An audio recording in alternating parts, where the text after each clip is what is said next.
All right, so hello everybody. My name is David Waldron. And Callum Martin here. And we are sitting here with Adam and Rob from Lockheed Martin. Can you guys give yourselves just a brief introduction about what you do at Lockheed Martin? Sure. Hi, I'm Adam Breed. I'm the engineering project manager at Prepared. So I'm responsible for pretty much everything about Prepared, from the design to the development to the releases. All kind of fall under my control, and I kind of set the stage and then execute it. Yeah, hi, I'm Rob Mccarthy. I'm the commercial lead for Prepared. So I kind of run a lot of the customer-facing aspect of the program. I'm also one of the lead software engineers on the program as well. Thank you. So we had a few general questions that we prepared for the developers that we were interviewing, but we feel that it's appropriate that we ask you guys, as the people who make the sim that they work with, that we ask you the same questions so that we can compare it with the answers of the developers. So the first question that we have for you is, if you could give us the state of the flight sim world as you see it right now, how would you give it to us? How would you describe what flight sim is right now? Yeah. So I'll take that. I think it's kind of is proven by this show. There's 1,000 people here just playing with flight sim stuff. That the kind of community is healthier than it's ever been. I know from our side with the release of Prepared V4, it's kind of exploded. So way more users, way more interest, way more adoption, and even just looking around the show floor here, I mean, just how far things have come, even in the past couple years, I think is just is unbelievable. So you said P3D V4 has kind of exploded in terms of how it's grown and stuff. What do you think is the reason behind that? Was it the jump to 64-bit or? Right, yeah, I think a lot of it has to do with the jump to 64-bit. All of the developers and all of the users, you know, kind of act like a weight's been lifted off their shoulders, because it really has just opened up the platform to do so much more objects, higher resolution visuals, better performance. It really has been a game changer, and Microsoft had a great baseline to give us a start with, but we've really taken it to the next level for simulation and training. And to go back a little bit to what you were saying specifically over the past couple of years, how it kind of exploded, that was actually a sentiment that we kind of very specifically heard from Amir of Flightbeam, and he was saying that what he believed was causing that drive as of right now was the fact that the Sims have gone from updates being tons of new content and things that you would need, features that you would need, to it's all about polish, and it's about fixing things and getting things to a more stable state, and that's what's been attracting the crowd. But the second question that we had for you was, what in your mind was the biggest advancement that you guys have made in Prepared this past year? Right, yeah, I think a lot of it has centered around virtual reality adoption. I think flight simming is one of the premier use cases for virtual reality. We've improved a lot of the rendering techniques, a lot of the interfaces to basically be hardware agnostic, and whatever virtual reality hardware comes out, Prepared kind of plugs in and works with. There's not really a better use case than flight simming for virtual reality. And also, we've seen so many hardware advancements recently with the HTC Vive Pro and all these other kind of cheaper deployments of it. I think that's going to be a longer-term game-changing technology that, you know, is just limitless. Do you have anything for that, Rob? Yeah, I mean, just to add to that too, you know, a lot of those improvements that we're making to make VR better, I mean, it translates directly into non-VR too, because we have to do so much more optimization, so much more advanced rendering techniques and changes, so it's a win-win for everyone. So I don't expect an answer potentially to the next question, but so you're talking about VR and stuff. Where do you guys kind of see yourselves going at Lockheed in terms of delivering for VR, in terms of, is there anything more you can do to support virtual reality? Yeah, I mean, there's a lot better rendering techniques that are coming out daily. There's tons of improvements that can be done there. Even if we just talk about, you kind of brought up, we're not fixing, you know, big things. It's polishing it. It's making it more performant. Even when we talk about things like dynamic lighting, which we recently introduced in V4, and people love it and it's great, but obviously it does take a lot of processing power to do that. So even if we improve that, the experience everywhere is going to be better. When you talk about VR, you really want to maintain, you know, at least 45 to 90 frames a second, 90 ideally, to have a good user experience. But then you also want all the beautiful visuals you become accustomed to. So, we have speed trees in Prepared. So you have full 3D trees. So when you're drawing thousands of full 3D trees that are interacting with the wind in a full dynamic cockpit, to make VR take the next step, it's all about those visuals and that resolution and basically blurring the lines between simulation and reality. And that's one thing that VR is going to give us. So now that we've kind of asked you the general gamut of questions that we've asked to all the developers, we wanted to ask you more specifically about Prepared. And the first thing that we kind of have to say about it is that Prepared is arguably the most used hobbyist simulator on the market. And what specifically in that where do you attribute that success to? What part of Prepared do you think causes that? Yeah. And I'll let Rob talk to this one a little bit too, but I'm pretty confident and strong in this opinion where it's our ecosystem. Our ecosystem is the lifeblood of Prepared, and we really do focus a lot of our resources on making sure all of the companies here have the tools to develop the content they need. It really is a multiplier effect. We want to be a force multiplier in the industry where we give the 80% solution, we give all the tools, and then the developers can build all of this amazing content. I mean, I don't want to name any specific companies, but if you just look around the show, there's beautiful add-ons, there's beautiful scenery, and most of the time they do that completely independently and release this AAA game quality stuff that we can then leverage in simulation and training, which is, it's just such a good feeling, and it's such a positive environment for that. Yeah, to add to that, all throughout, through version 1 through 4, we've kept the whole SDK open. We've worked with developers, every day practically. We have an ongoing beta program that developers are active with. They're talking to us, we're talking to them. And it's not only just with the developers. Even just a home user, if they want to go in and modify things, they've got the tools that they need. It's all included in the platform. So I've just got something just to quickly add. So what I've personally seen, and I'm sure a lot of other people as well, so this is the first time we've kind of had an interview with you guys, which is fantastic, so thank you for that. But I've definitely noticed an increase in kind of Lockheed Martin's presence in the flight sim space. So yes, you've had previous versions of Prepared, but it seems you did your Ask Me Anything on Reddit a few years ago. You've done lots of interviews with other flight sim news sites as well. So as part of that ecosystem as well, kind of improving and building on that community engagement as well. Yeah, and we're here basically to talk to people and say, hey, what do you like about Prepared and what can we change about Prepared? Because all of our development and roadmap is directly influenced by things that everybody's telling us to do. We do shape our roadmap based upon our forums. Obviously, we also want to just make the sim better and realer, so there's a longer term roadmap to enhance rendering and all that great stuff. But when we talk about, hey, should we focus on A or B, we want to be driven by the community, because why we have a great development team and Lockheed Martin has 100,000 employees that know great things. Really, we like to listen to our users, and that's why we're here is to do our job better. And I think a lot of people appreciate kind of you guys coming out and actually showing that interest as well. So that's really good to hear. So we've talked a little bit about virtual reality. So in terms of, so you talked about dynamic lighting. A lot of people struggle sometimes because of the amount of performance it does kind of take, and it's good that you guys recognize that. How do you internally find that balance between finding something that looks amazing, it's going to be like real eye candy and beneficial, to, oh, hang on, we need to consider those people who may not have the supercomputers that a lot of people kind of do?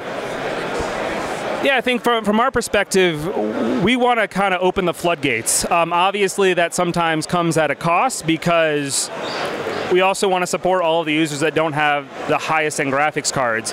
So we try to make that all configurable as much as we can. So we also don't want to lock ourselves into a current tech when we develop our software, because new hardware is coming out every day. So if you do have that hardware, we want also you to be able to basically slide those sliders all the way to the right and get the most beautiful visual scene you can. So I think the way we strike that balance is letting the users decide what their balance is. So on some higher end training devices, they need to maintain real-time, frame rates. So they might slide the sliders down and get less dynamic lights. But if you are trying to, record amazing, videos and you really want that quality, you can slide it full right. I mean, it really just depends, and we don't want to be the deciders of that. We want our platform to basically fit everybody's needs from the lowest end hardware to the highest end hardware. So we let the users decide for themselves. Yeah, David? And to kind of bounce off of that in regards to letting the consumers decide how their sim looks, the competition of, say, X-Plane, where a lot of the community is based around that desire for people to change the looks of their simulator. How do you see Prepared relating to X-Plane in that regard? Do you have any intentions to kind of foster that community aspect of changing the simulator in the way that X-Plane does? I think our kind of approach to that is we're a little bit more hands-off. We really think that all of the companies that are developing for us should kind of choose their own destiny. One of the things I saw from you guys that was very interesting is your new tool to search airports. That's the type of stuff where Lockheed Martin could mediate that and control that, but you guys kind of have filled that need in some way. So when we talk about how do we organize it, how do we control all of that, we do kind of believe in the free market approach to where we let companies develop, we make our SDK open and free, and then we have very cheap developer licenses. So I think that's more the approach we've decided to take, and we're going to continue to move forward on that because we believe people that are doing it under their own company and their own ownership is a much more powerful capability than micromanaging it or kind of controlling it in a lot of ways. So in that way, there's kind of been a very recent, over the past, say 6 months, transition from where Prepared used to kind of be you get what you get, maybe you install PTA, to developers to create tools like the Dynamic Reflection Maker, which are essentially mimicking PBR and almost changing the entire rendering system of Prepared. Do you have any intention there to open yourselves up further to that kind of change, or do you want to maybe more kind of focus in a specific direction and guide people towards the way you want to do things, as opposed to the fairly dramatic changes that people are making to the actual rendering of the simulator? Yeah, I mean, I think that's exciting to see in a lot of ways. I don't view it as a negative at all. I think it's a big positive. Obviously, as we continue to improve the rendering engine, some pieces of that might be adopted, some won't. Anything though that makes us look better at the core, I mean, I appreciate those third parties doing it, and there might be even things we can learn from them. But at the end of the day, I wouldn't say we're forcing them down a certain path. I think we've been doing the exact opposite sort of with our Prepared Development Kit, the PDK, where we expose some low-level rendering calls. I mean, a lot of the companies that are doing some of these cool rendering tricks are using those calls. So, I mean, I really think that's more of the focus, is we are giving a more streamlined way to do it, but we're also not going to clamp down and put barriers in people's way just because we might not like it or anything like that. I don't think that's the approach we want to do, but I think, like we said, one of the first things we always want to do when we do a new release is to expose interfaces so people do have that more control. So we are definitely taking we want to give you the most control you can have because we don't know your use cases, and that's one of the things to be aware of too is, of course, we're a flight sim at heart, but there's many uses for us. For instance, internally we use it a lot as a live virtual constructive sim. So we put thousands of entities out there and people visualize, entire airspaces, and they're not flying necessarily, but they're using all the good things that make Prepared fun in the flight world, but just in a different way. So we don't really want to mandate, no, you can't do that in Prepared. We want to see, where it goes. So do you have any comments to kind of that? I mean, we do have, some recommended ways for developers to do things, and our main goal of that is just to prevent breaking changes in the future. I mean, one of our main focuses, and a lot of times it makes it more difficult for us in development, is to preserve backwards compatibility as best as possible. And that's why using things like the PDK, using the add-on XML system, things like that we've introduced into the simulation really helps developers. When we do an update, they just need to make minimal changes and they're good to go. But at the same time, we're not going to say you have to do it this way. You know, it's in the end, it's up to them, and I mean, you leave it open to them, and they can make fantastic stuff. I mean, we get surprised all the time with the stuff we see. So you talked about doing updates and stuff. Again, probably not going to answer this in a straightforward way, but I'm going to ask anyway. So can you reveal any kind of thing that you might be looking at for v4.3 or maybe even in the future version 5, if that is even in the kind of release schedule for you guys? Yeah, so Prepare is under constant development. So we have obviously pillars in our roadmap that we're going to hit, and we're going to make the sim just better every day. We're releasing v4.3 by the end of the month.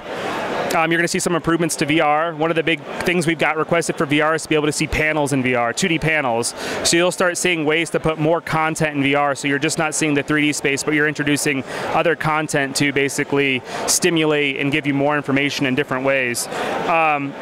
You'll see some minor changes to the startup screen, lots of questions about how they can configure things ahead of time.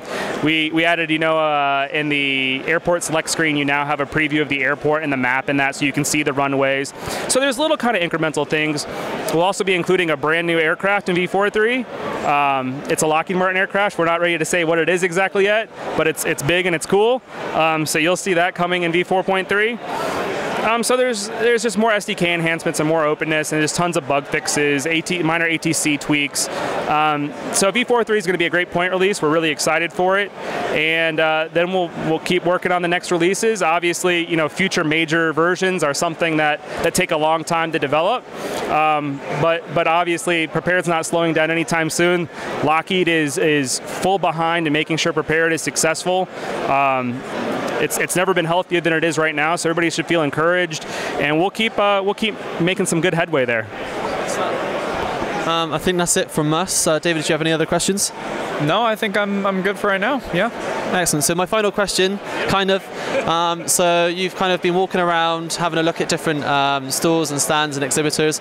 Anything that's kind of stood out to you or surprised you in terms of like the technology that's in Flight Sim at the moment? Yeah, for me, it's just the amount of diversity of technology that's here. I mean, like I said, there's scenery developers that are making the most beautiful scenery, that we've seen. There's companies making aircraft that are just in high demand. Like I said, I think you guys are solving one of the problems too that we found interesting is how do you kind of collect this content and explain where it is? I mean, that was really impressive. Really like that announcement. One of the announcements earlier was using Prepared and actually going inside the airport of one of the third-party developers. I mean, that got a huge cheer. And, it's all these little things that make it just a little bit more real. So when we're talking about simulation and training, anything that gets us one step realer is going to be a win for us and for you. Anything for you, Rod, that you've seen? Just adding on to that, I mean, yeah, going into the airport and just seeing the departure screen update in real time based on the AI flying around. I mean, it's cool stuff. Yeah. Great. I actually have a surprise question. I do have a question that I just kind of thought of while you were talking about that. Avatar mode, where do you plan on taking that? Do you plan on eventually adding kind of collisions to objects in the world and eventually kind of adding it as you walk into the airport and then you walk to the plane and then you get in the plane? Is that something that you guys have looked to, or is Avatar mode just kind of, I don't want to say a gimmick, but kind of, bit of fun? So that's actually really interesting, and Avatar mode, I'll kind of tell a quick story there. Avatar mode was developed because we needed to start doing walk-around training. So internally, we have a tool called Sim Director, and Sim Director is basically a courseware tool. It's based on, it kind of rooted in the object placement tool that FSX had, but it's on steroids. And we use Sim Director a lot to make high-end courseware, and we're talking internally hundreds of scenarios, teaching everything from startup procedure to taxi and runwaying to tactics. I mean, we use Sim Director extensively internally. And we expose that for free as just part of the Prepared platform. One of the scenarios we had to do that was a walk-around scenario where you basically do the walk-around checks. So Avatar mode came from that. We also use it extensively as a debug tool internally to walk around, and almost like the slew mode, which you're all familiar with, but another way to see it from a different perspective. So Avatar has its heart there. Now, we're always making improvements to Avatar. because there is a real actual simulation and training component of it. So no, it's definitely not a gimmick. It's definitely something we want to give more time to. But obviously, at the end of the day, we also want to make sure all of our flight aspects are great as well. So it's all just kind of picking and choosing where we want to head. But avatar mode is actually a really widely used internal thing. So you'll continue to see some enhancements there, including collisions and all that. I know that's one of the big requests of it, but that comes along with all the other enhancements we'll end up making to collision systems as well. Cool. So thank you very much, both of you, for taking the time to speak to us. It's been a real pleasure. Yeah, thank you very much. So thank you. Enjoy. But thank you very much for watching, and we'll see you again soon. Thank you. Yes, thank you. Thank you.